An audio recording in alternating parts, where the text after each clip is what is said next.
धन्यवाद। Thank you a great deal. आज का ये जो पत्रकार वार्ता है, ये एक बहुत बड़ा खुलासा है। ये दिखाता है कि किस प्रकार हिंदुस्तान के अंदर एक सरगना है, हिंदुस्तान के अंदर एक ऐसा गैंग है जो कहीं न कहीं भारतवर्ष को ही नीचा दिखाना चाहता है। भारतवर्ष द्वारा स्थापित किए हुए कीर्तिमानों को ये नीचा दिखाने की कोशिश कर रहा है। और ये सरगना जो है, ये केवल भारतवर्ष में है ऐसा नहीं है। It is an international conspiracy, एक अंतर्राष्ट्रीय साजिश है।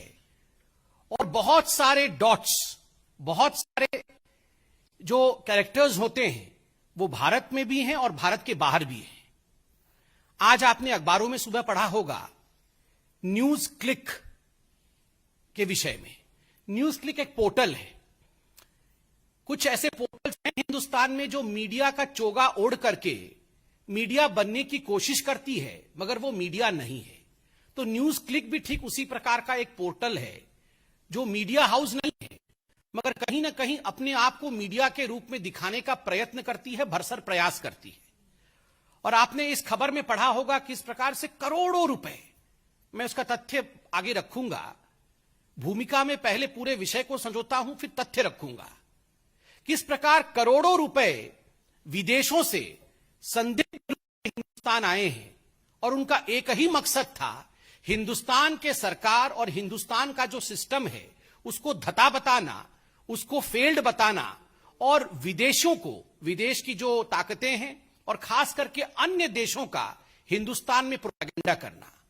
We have seen in this most important news article today as to how money trail in fact was there from foreign nations, as to how dubious characters were involved, and the only agenda of these so-called portals, and in this particular one, the portal called NewsClick, the only agenda is propaganda of a foreign nation and demeaning India's name. ये इस प्रकार का एक साजिश भारतवर्ष में चल रहा है। बंधुगण, आप सबने देखा होगा कुछ लोग अपने आप को एक्टिविस्ट कहते हैं, कई लोग इनको अर्बन नक्सल भी कहते हैं, माओइस्ट भी कहते हैं। ये लोग अपने आप को एक्टिविस्ट कहते हैं। ये एक्टिविस्ट और ये जो पोर्टल वाले हैं जो मीडिया का चादर ओढ़ करके अपने आप को मीडिया के रूप में प्रोजेक्ट करते हैं, कुछ विदेशी ताकतें, उसके साथ साथ भारतवर्ष के मेन स्ट्रीम राजनेता भी कुछ ऐसे हैं जिनका एक बिल्कुल सरगना बना हुआ है, एक ग्रुप बना हुआ है और बहुत ही प्लान्ड तरीके से, बहुत ही सामंजस्य के साथ ये काम करते हैं। और इनका मकसद होता है भारतवर्ष में अनरेस्ट फैलाना, भारतवर्ष में अराजकता फैलाना, भारतवर्ष में कंफ्यूजन अर्थात भ्रम की स्थिति को उत्पन्न करना। This is part of an international tool kit. हमने टूल किट के विषय में आपको अवगत कराया था। टूल किट का जो है पूरा का पूरा पर्चा आपके सामने रखा था। बंधुगण, आज ये जो न्यूज क्लिक के बारे में अखबारों में छपा है, जो तथ्य सामने आया है, एक बात स्पष्ट होता है कि ये टूल किट केवल हिंदुस्तान में कुछ राजनीतिक दल चला रहे हैं ऐसा नहीं है। हिंदुस्तान के बाहर भी एक बहुत बड़ा ऐसा परियोजना है, एक प्रयोजन है, एक प्लान है, एक कॉन्स्पिरेसी है जो इस टूल किट का हिस्सा है। तो it would not be wrong two point out that apart from a domestic tool kit there is an existence of an international conspiracy in form of an international toolkit. आप सब ने देखा होगा कि जब भी हिंदुस्तान में कुछ अच्छा होता है, हमारी वैक्सीन नीति आप देख लीजिए, पूरे विश्व में हमारे वैक्सीन नीति को लेकर सराहना की गई, वैक्सीन मैत्री को लेकर सराहना की गई। किस प्रकार से हमने अपने देश में, इतने बड़े देश में 130 करोड़ जनता को हम वैक्सीनेट कर रहे हैं, उसमें भी किस प्रकार से हमारे देश को बदनाम किया जाए, हमारी वैक्सीन नीति को बदनाम की जाए, यह कुचेष्टा कुछ लोगों ने, कुछ संगठनों ने, कुछ संस्थाओं ने किया है और कुछ पोर्टल्स ने भी किया है। आज समझ में आता है ये किस प्रकार से हो रहा था, फॉरेन फंडिंग के माध्यम से हो रहा था। सेंट्रल विस्टा, ये उदाहरण मैं आपको दे रहा हूं बंधुगण कि किस प्रकार एक सोची समझी साजिश चल रही है। सेंट्रल विस्टा, जिसको लेकर सुप्रीम कोर्ट, हाई कोर्ट, हमारे माननीय कोर्ट ने कहा कि हमें किसी प्रकार की आपत्ति नहीं है, ये बहुत अच्छे प्रोजेक्ट्स हैं, इनको आगे बढ़ने चाहिए, मगर उसके बावजूद जिस प्रकार से कुछ लोगों ने जिद पकड़ करके in a stubborn manner, they went ahead with their agenda of demeaning the Central Vista project. Friends, today we realize it was only because of the fact that foreign funding and foreign conspiracy was playing. Farmer agitation, बंधुगण, प्रधानमंत्री नरेंद्र मोदी और हमारी सरकार farmers को अन्नदाता मानती है और अन्नदाताओं के साथ किसी प्रकार का अन्याय ना हो, इसलिए हम आगे बढ़ते हैं। किंतु इस पवित्र रिश्ते को किस प्रकार से इसमें दरार डाला जाए, इसमें भी साजिश की गई है। और आज ये जो न्यूज क्लिक वाला इशू हुआ है, जिसके विषय में अभी मैं संक्षेप में बताऊंगा, ये बात स्पष्ट होता है कि बहुत बड़ी बड़ी ताकतें हिंदुस्तान को कमजोर करने के लिए लगी हुई हैं। यहां कंफ्यूजन, भ्रम और अनरेस्ट अर्थात अराजकता कैसे फैले, इसकी कोशिश हो रही है। जब से प्रधानमंत्री नरेंद्र मोदी हिंदुस्तान के प्रधानमंत्री बने हैं, कहीं ना कहीं हिंदुस्तान में तो ऐसा नेता हैं ही जिनके आंखों में वो खटक रहे हैं, विदेशी ताकतें भी ऐसी हैं जिनके आंखों में वो खटक रहे हैं। तो एक बहुत बड़े रूप में किस प्रकार से भारतवर्ष के नाम को नीचा किया जाए, किस प्रकार से प्रधानमंत्री नरेंद्र मोदी जी की चेष्टाओं को, जो वो सुचेष्टा कर रहे हैं भारतवर्ष को आगे बढ़ाने के लिए, उसको कैसे कम करके दिखाया जाए, यह सब कोशिश की जा रही है। किंतु मैं आज कह सकता हूं कि जनता जनार्दन है, वो मोदी जी पर विश्वास करती है। आज जो न्यूज क्लिक का पूरा विषय आया है, मैं संक्षेप में आपके सामने कुछ चौंकाने वाले तथ्य रखने वाला हूं। बंधुगण, यूं तो कहते हैं कि न्यूज क्लिक एक साधारण पोर्टल है। देखिए, इस पोर्टल का नाम पीपीके के नाम से, PPK news click studio private limited के नाम से है।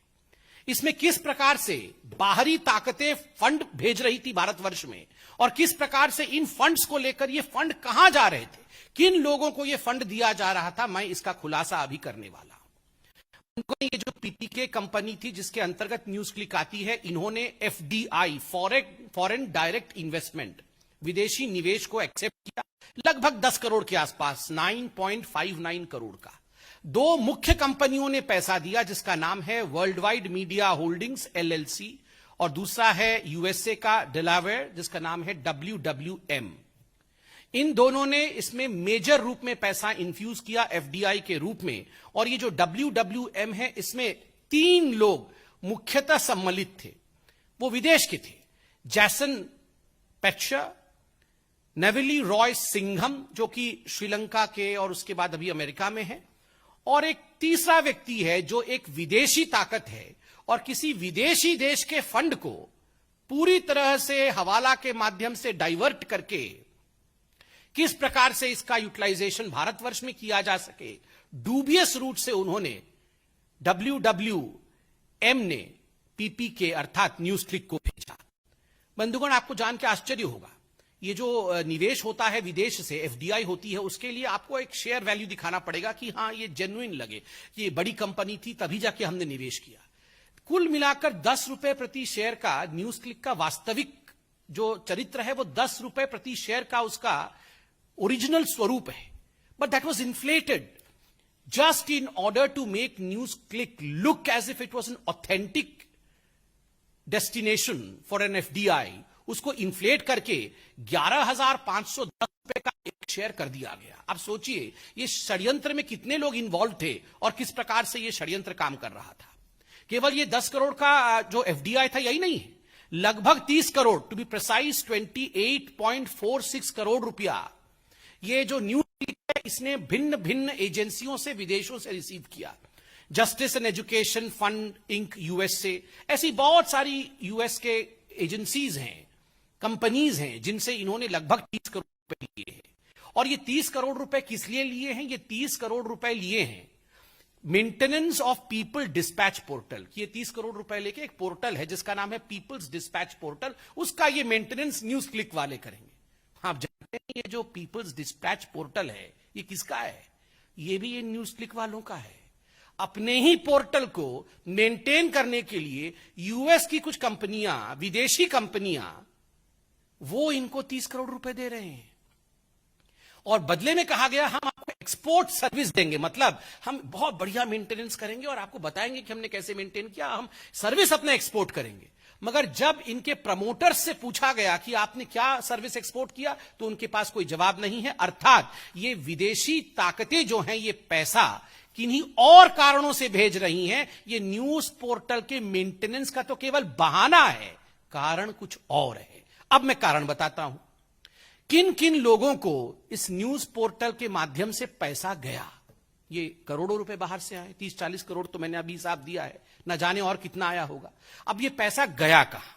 मैंने आपको कहा था कि हिंदुस्तान के अंदर ऐसे कुछ राजनेता हैं, ऐसे कुछ एक्टिविस्ट हैं जो चाहते हैं कि हिंदुस्तान में एक माहौल भ्रम का और अनरेस्ट का बने।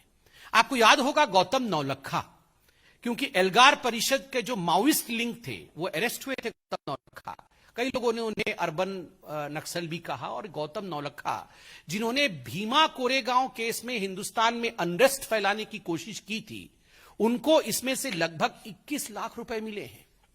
ये तो एक रिकॉर्ड हमारे पास है, आज अखबारों में भी छपा है। न जाने कितने सोर्सेज से ऐसे कितने रुपए इस प्रकार के एक्टिविस्ट्स को मिलते होंगे, यह चौंकाने वाला है। 21 लाख रुपए गौतम नौलखा को मिले हैं। दूसरा, इसमें से लगभग 52 लाख रुपए बप्पादित्य सिन्हा। बप्पादित्य सिन्हा कौन है? बप्पा आदित्य सिन्हा है, ये एक बहुत प्रमुख व्यक्ति हैं, शेयर होल्डर भी हैं न्यूज क्लिक के, पीपीके के। मगर अगर राजनैतिक रूप से देखा जाए तो Sinha ji communist party of India के आईटी सेल के एक प्रमुख सदस्य हैं। कम्युनिस्ट पार्टी के आईटी सेल के एक प्रमुख सदस्य हैं मिस्टर सिन्हा, और उनको 52 लाख रुपए दिए गए थे पीपीके कंपनी द्वारा। खुद वो शेयर होल्डर भी है।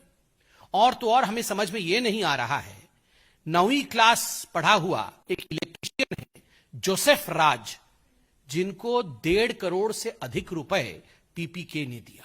क्यों दिया? ये सारा पैसा किसी के माध्यम से किसी और को दिया जा रहा है। क्यों दिया जा रहा है? देश में भ्रम फैलाने के लिए एक प्राइस टैग है, देश में कंफ्यूजन फैलाने के लिए एक प्राइस टैग है, दूसरे देशों का प्रोपेगेंडा करने के लिए एक प्राइस टैग है, मोदी जी को गाली देने के लिए एक प्राइस टैग है, हमारी सरकार को नीचा दिखाने के लिए एक प्राइस टैग है। असली किसानों के मुद्दे को अगर मोदी जी आगे बढ़ाते हैं, उसको किस प्रकार धता बता दिया जाए, उसके लिए एक प्राइस टैग है। सीएए पे किस प्रकार से रोड जाम कर देना है, अगर आप करने में सक्षम हैं तो एक प्राइस टैग है। जहां भी एंटी इंडिया कोई सेंटिमेंट हो, कोई नैरेटिव हो, उसको आगे बढ़ाने के लिए एक प्राइस टैग है। और यही साजिश विदेशी ताकतों के साथ मिलकर के एंटी इंडिया फोर्सेस कर रही है। आज बीजेपी सिर्फ अंत में इतना ही कहना चाहती है कि जीतेगा तो भारत ही, भले कितनी ही ये देश विद्रोही शक्तियां, देशद्रोही शक्तियां, एंटी इंडिया फोर्सेस चाहे कितना भी काम कर ले, कितनी भी षड्यंत्र कर ले, कितने भी विदेशी देशों से पैसा ले ले, मगर जीतेगा भारत ही, क्योंकि भारत की जनता बुद्धिमान है, समझदार है। इन सभी विषयों पर वो सोच समझकर अपनी कदम आगे बढ़ाती है। धन्यवाद बंधुओं, कोई प्रश्न हो तो अवश्य पूछे। Any question? ठीक है, धन्यवाद।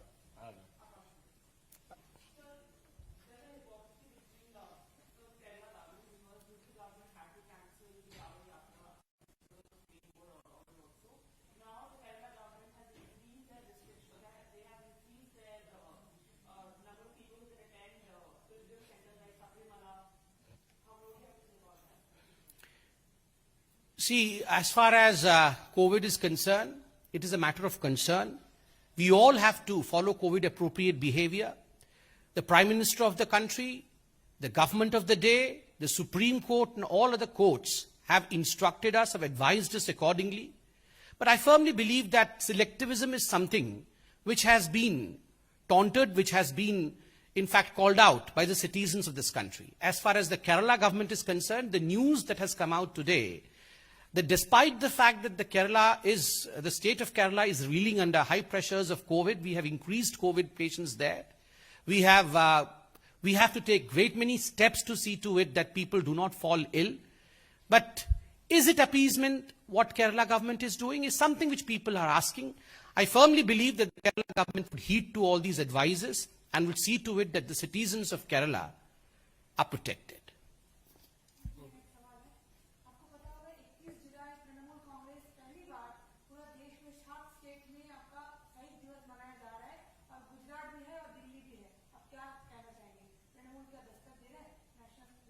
मैडम फिर से क्या दिवस? तृणमूल दस्तक दे रहा है नेशनल लेवल पे, वो कई अच्छा। जगह एक साथ शहीद दिवस मना रहा है।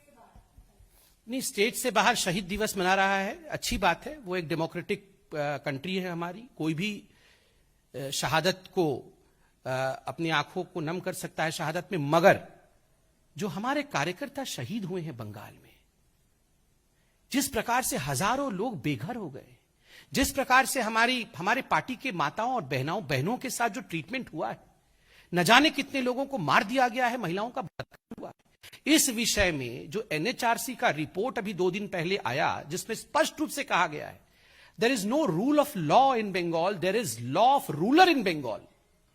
इस पर ममता बनर्जी क्या कहेंगी? मैं ममता जी से आज निवेदन करूंगा कि जिन भारतीय जनता पार्टी के कार्यकर्ताओं ने लोकतंत्र को अपहोल्ड करने के लिए शहादत दी है, उनके शहादत पर भी ममता बनर्जी कुछ कहें, उनके बलिदान पर भी ममता बनर्जी 2 आंसू बहाएं और क्षमा याचना करे, जिस प्रकार से उन्होंने कानून व्यवस्था की धज्जियां बंगाल में उड़ाई है। Thank you.